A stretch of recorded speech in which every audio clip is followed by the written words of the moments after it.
Halo, saya Gracia Mianda dengan NIM 0801128202549 akan menjelaskan mengenai program menentukan output berdasarkan hasil penjumlahan bilangan prima dari sekelompok bilangan.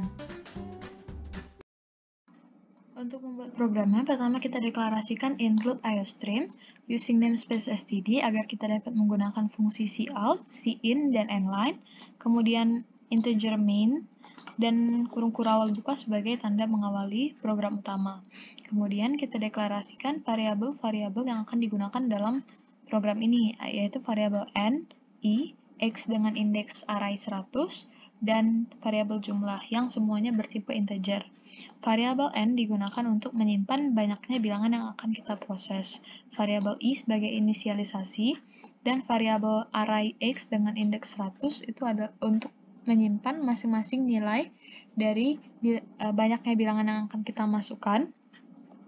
Dan variabel jumlah yang digunakan untuk menyimpan jumlah hasil dari semua bilangan-bilangan prima yang kita masukkan dalam sekelompok bilangan ini. Kemudian kita berikan perintah kepada pengguna untuk memasukkan banyaknya bilangan dan nilainya akan disimpan dalam variabel n. Misalnya kita ingin memasukkan 4 buah bilangan, jadi nilai n sama dengan 4. Kemudian kita gunakan cout endline untuk memberikan jarak atau spasi dengan output selanjutnya. Nah, kita masuk ke dalam pernyataan for yang pertama. Pernyataan for pertama ini digunakan untuk memasukkan nilai dari keempat bilangan yang ingin kita masukkan. Jadi untuk nilai yang pertama atau perulangan yang pertama itu i sama dengan 0, i lebih kecil dari 4. Apakah karena n-nya tadi 4, apakah 0 lebih kecil dari 4? Iya, benar. Maka kita mengeksekusi bagian ini. Masukkan bilangan ke 0 tambah 1, 1. Masukkan bilangan ke 1, dan nilainya akan disimpan dalam x0. Karena i-nya 0. Jadi misalnya x0, kita ingin memasukkan angka 2. Selanjutnya kita menuju ke i++. Sekarang i-nya bertambah 1 menjadi 1. Apakah 1 lebih kecil dari 4? Iya, benar. Maka kita eksekusi lagi bagian ini. Masukkan bilangan ke 1 plus 1, 2. Masukkan bilangan kedua.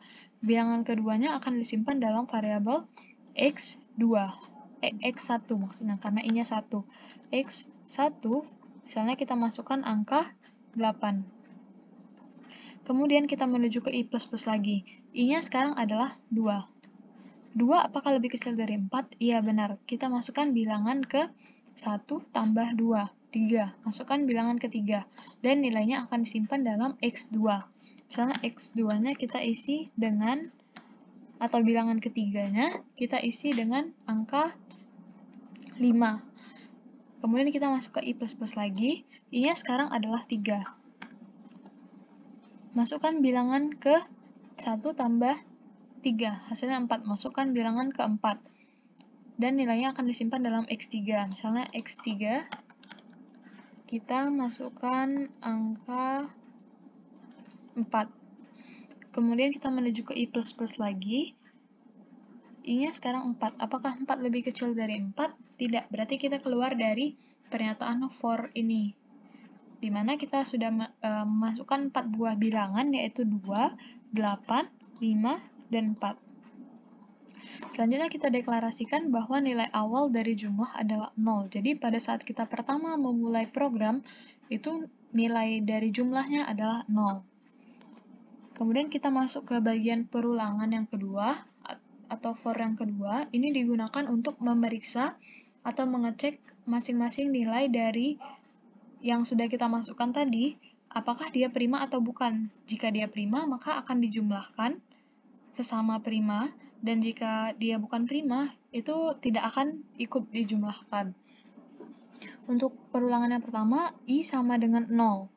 Apakah i lebih kecil dari 4? Karena n-nya tadi sama seperti di atas, yaitu 4. Apakah 0 lebih kecil dari 4? Iya, benar. Maka kita eksekusi bagian if-nya. Kita cek apakah nilai x untuk perulangan pertama ini x0. Berarti x0-nya adalah 2. Apakah 2 di modulo 2 tidak sama dengan 0? Salah, karena 2 modulo 2 hasilnya adalah 0. Kemudian, 2 modulo 3, apakah hasilnya tidak sama dengan 0? Benar, 2 modulo 3 tidak sama dengan 0. Tapi karena di sini pernyataannya menggunakan dan, yang artinya kedua-duanya harus memenuhi. Sedangkan di sini tidak memenuhi salah satu, jadi pernyataan ini sudah salah. Kemudian, di sini ada perintah untuk mengecek lagi, apakah 2 sama dengan 2? Iya, benar. Apakah 2 sama dengan 3? Tidak, salah. Nah, jadi di sini ada salah satu pernyataan yang benar, dan kita menggunakan operasi OR, atau operasi atau. Dimana kalau salah satu pernyataan benar atau pernyataan memenuhi, kita dapat mengeksekusi bagian yang berada di dalamnya, yaitu kita di dalam program ini adalah bagian jumlah. Jadi jumlah sama dengan jumlah ditambah X0. Nilai awal jumlah tadi adalah 0.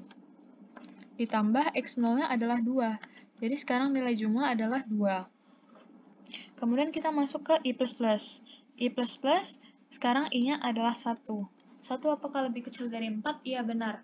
Maka kita cek lagi, apakah X1 itu prima atau bukan? 8. 8 di modulo 2, hasilnya apakah sama dengan 0? Iya, benar. 8 di modulo 2, apakah hasilnya tidak sama dengan 0? Salah, karena 8 di modulo 2 hasilnya 0. Kemudian 8 di modulo 3, hasilnya apakah tidak sama dengan 0? Iya, benar. Maka program ini salah, karena maka pernyataan ini salah, karena di sini ada operasi dan, di mana keduanya harus benar. Jadi salah. 8 apakah sama dengan 2? Tidak. 8 apakah sama dengan 3? Tidak. Karena semuanya salah, jadi program ini adalah, maksudnya angka 8 ini adalah bilangan bukan prima.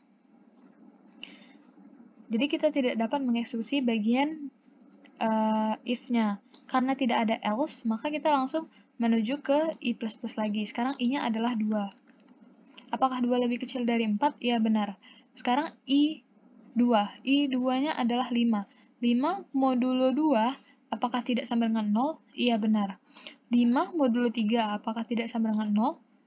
Benar. Jadi pernyataan ini benar. Kemudian kita cek lagi, apakah 5 sama dengan 2? Tidak. Apakah 5 sama dengan 3? Tidak. Karena di sini yang terdapat sebuah pernyataan benar, maka kita eksekusi juga. Jadi sekarang nilai jumlahnya sama dengan 2, karena nilai jumlah terakhir tadi adalah 2, ditambah 5, sama dengan 7. Kemudian kita menuju ke I++, untuk I sama dengan 3. Apakah 3 lebih kecil dari 4? Iya, benar. Nilai X3 adalah 4.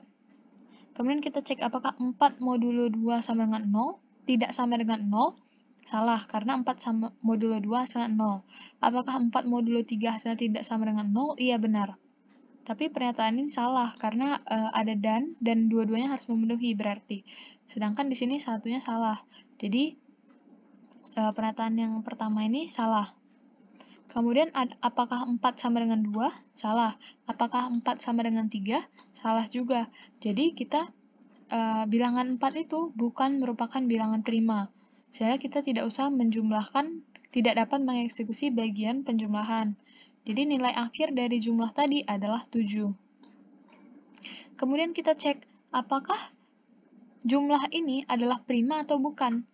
Caranya sebenarnya sama saja dengan bagian mengecek satu persatu nilai tadi, tetapi di sini yang kita cek adalah jumlah. Jumlahnya 7. 7 modulo 2 apakah tidak sama dengan 0? Iya, benar. Dan 7 modulo 3 apakah tidak sama dengan 0? Iya, benar. Pernyataan yang pertama benar. Kemudian 7 apakah sama dengan 2? Salah. 7 apakah sama dengan 3? Salah. Karena di sini terdapat satu pernyataan benar, maka kita dapat mengeksekusi si out-nya iya. Atau dengan kata lain, bahwa 7 adalah bilangan prima. Nah, sekarang kita akan mencoba untuk menjalankan programnya. Masukkan banyak bilangan 4, karena kita ingin masukkan 4 buah bilangan. Bilangan pertamanya itu 2, bilangan keduanya 8, bilangan ketiganya 5, dan bilangan keempatnya adalah 4.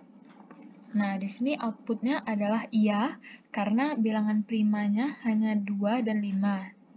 Yang jika dijumlahkan hasilnya 7, dan 7 adalah bilangan prima, jadi outputnya iya.